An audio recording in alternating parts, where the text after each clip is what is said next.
বিসমিল্লাহির রহমানির রহিম।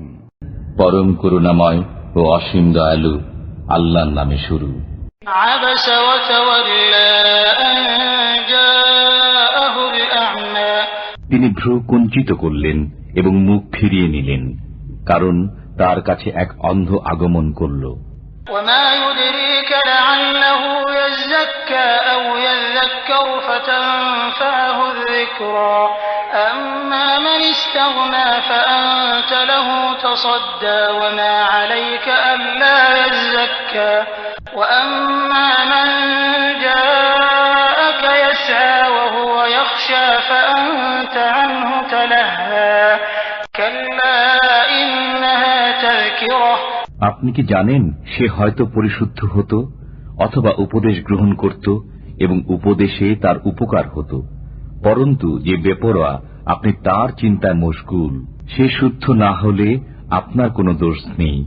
যে আপনার কাছে দৌড়ে আসলো এমত অবস্থায় যে সে ভয় করে আপনি তাকে অবজ্ঞা করলেন, কখনো এরূপ করবেন না। এটা উপদেশ বাণী। في صحف مكرمة مرفوعة مطهرة بأيدي سفرة كرام بررة। অতএব যে ইচ্ছা করবে সে একে কবুল করবে। এটা লিখিত আছে সম্মানিত উচ্চ পবিত্র পত্রসমূহে লিপিকারের হস্তে, যারা মহৎ পূত চরিত্র।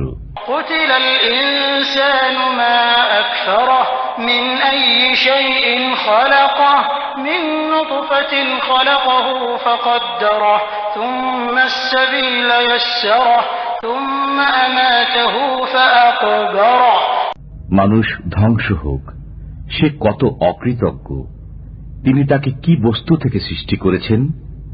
শুক্র থেকে তাকে সৃষ্টি করেছেন, অতঃপর সুপরিমিত করেছেন তাকে, অতঃপর তার পথ সহজ করেছেন, অতঃপর তার মৃত্যু ঘটান ও কবরস্থ করেন তাকে।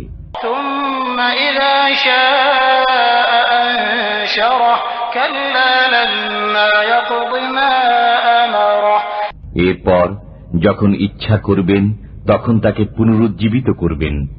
সে কখনো কৃতজ্ঞ হয়নি। তিনি তাকে যা আদেশ করেছেন সে তা পূর্ণ করেনি।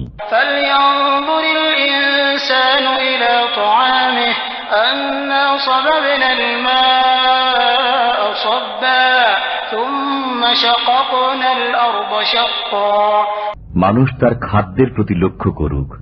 আমি আশ্চর্য উপায়ে পানি বর্ষণ করেছি, এরপর আমি ভূমিকে বিদীর্ণ করেছি। فأنبتنا فيها حبا وعنبا وقضبا وزيتونا ونخلا وحدائق غلبا وفاكهة وأبا متاعا لكم ولأنعامكم। অতঃপর তাতে উৎপন্ন করেছি শস্য, আঙ্গুর, শাক সবজি, জয়তুন, খরজুর, ঘন উদ্যান, ফল এবং ঘাস, তোমাদের ও তোমাদের চতুষ্পদ জন্তুদের উপকারার্থে। فإذا جاءت الصاخة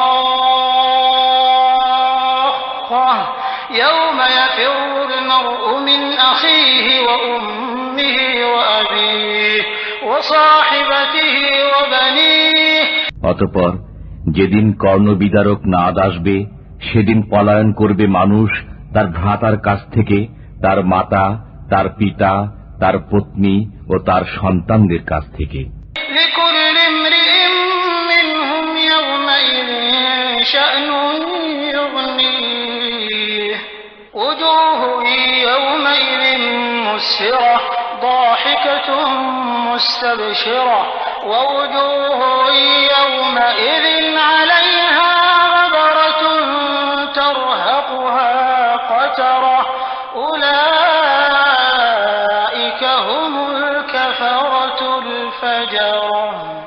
সেদিন প্রত্যেকেরই নিজের এক চিন্তা থাকবে যা তাকে ব্যতিব্যস্ত করে রাখবে। অনেক মুখমণ্ডল সেদিন হবে উজ্জ্বল, সহাস্য ও প্রফুল্ল, এবং অনেক মুখমণ্ডল সেদিন হবে ধূলিধূসরিত। তাদেরকে কালিমা আচ্ছন্ন করে রাখবে। তারাই কাফির পাপিষ্ঠের দল।